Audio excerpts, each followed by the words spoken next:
పేరు గోవిందరావు, మాది చంద్రమ్మ. ఈ క్యానలు చాలా తేలిక, సుమారు 10 కేజీలు ఉంటుంది.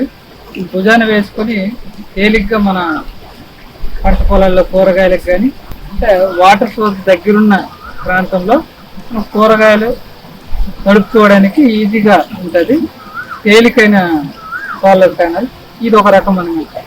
ఇది పెద్ద విస్తీర్ణానికి ఇది సరిపోదు. 10 సెంట్లు 20 సెంట్లు వరకు ఈ కాటు ద్వారా తడుపుకోవచ్చు. కూరగాయలకు మాత్రమే అవుతుంది.